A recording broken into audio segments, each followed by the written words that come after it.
We're going to time travel today.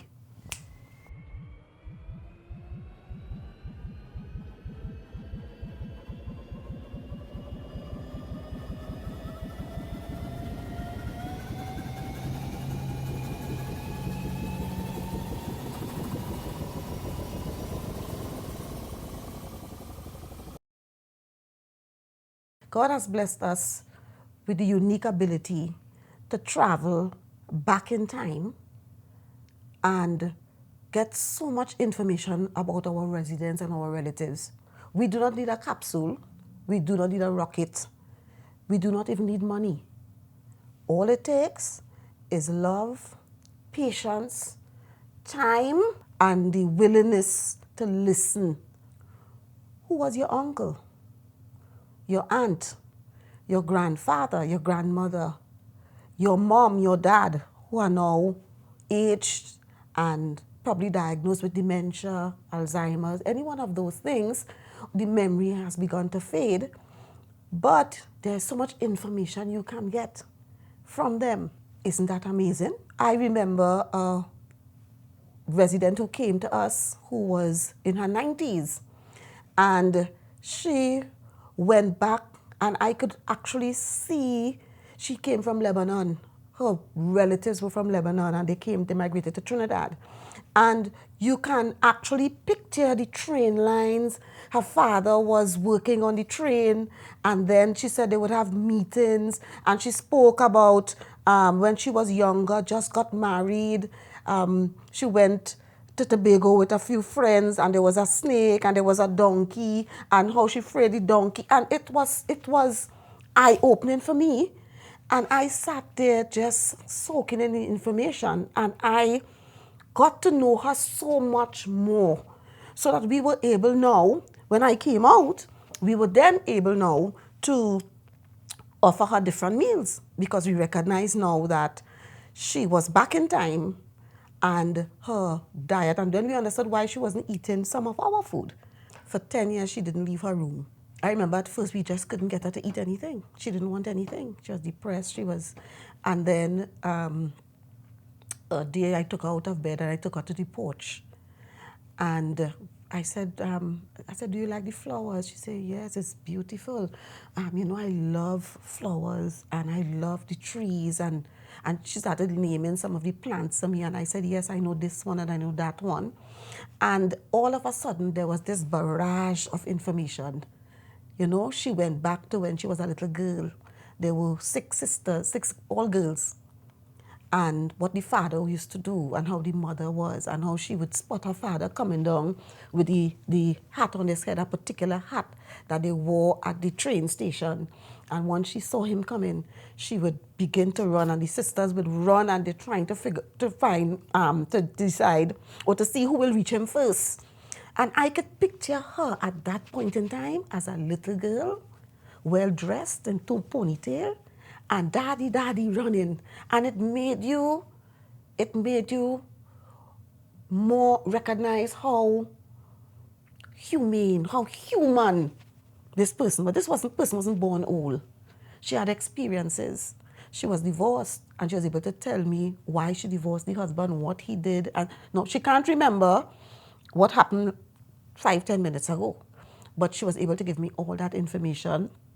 She said she still carry his name because of X, Y, and Z, right? And then she moved to this, and she was able to tell me, and you could actually map this person's life. This is a person. You understand what I'm saying? So it sort of make you realize, it brings you back down to earth. This is not a nurse dealing with a patient. This is one human being dealing with another human being who is more frail. So it keeps you grounded. It keeps you recognizing that they all had a past. As I always tell my nurses, they all had a past, right? You have the gentleman who was a scholar, right? And he came at the nursing home. He was a scholar. So his brain is functioning over time. So he was supposed to have physiotherapy, right? And the physiotherapist came.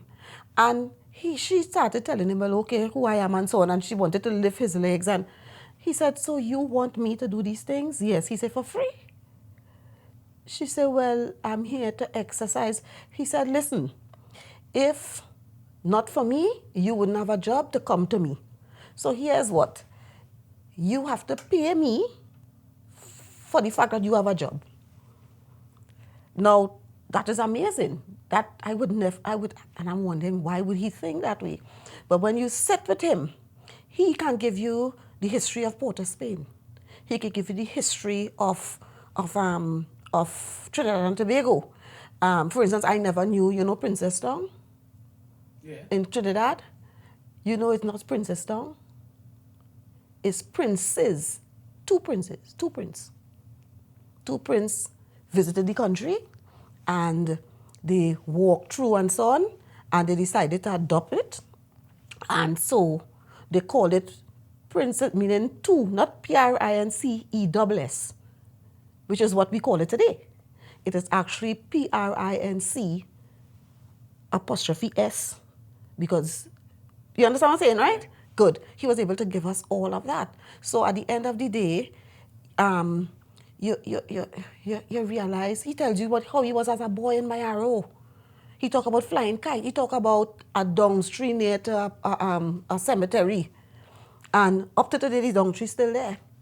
He passed at 90-something, but he said he remembers a boy, all of them climbing the dung tree to pick dung. And when the parish priests come out, they will all run, right? And then they will share what they have in their pockets and things. He talk about pelting mango, throwing stones at mango.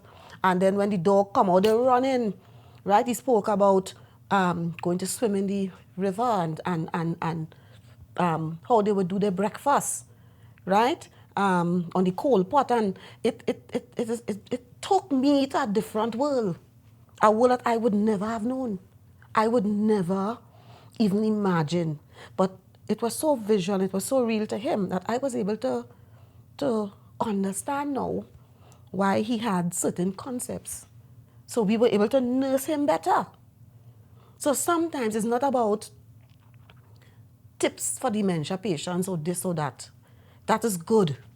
But sometimes it's about you getting into their world, listening, understanding what they are trying to say, and engage them in that world, because that's the world that is familiar to them. And then you could come out into your world. They can't do that. You see? So there's so much that experience teaches you. Book is fine. It helps you. But you have to want to do it. You have to look at this elderly person and realize this is a person. This person once had a life. She was a baby. She was a little girl. She became a toddler. She became a teenager. She had children. She went through experiences, right? And it helps them so much, because they begin to realize that they are still useful, because they could share things with you, and in it, you learn. So it's amazing to me. It's amazing, and it's such an honor. We say it's an honor. Relatives say, thank you very much for taking care of my relative. I usually say, it's an honor. It was an honor, because I learned things that I never knew and would never know, because it came directly from them. So the next time your resident, your relative, and loved ones decides to go back in time, the next time they ask, I want to go home, I need to get to work, take that as an invitation to time travel and go back with them. Trust me, time traveling with your relative, resident, or loved one, it is far better and much more valuable than any movie, because you are getting live, real pictures of what took place in the life of your loved one, and it helps you be able to better care for them, because you begin to understand who this person is. You begin to understand what they like, what they do not like, why they do not like this or they do not like that. And it makes your nursing and your caregiving 100% easier when you are able to do that.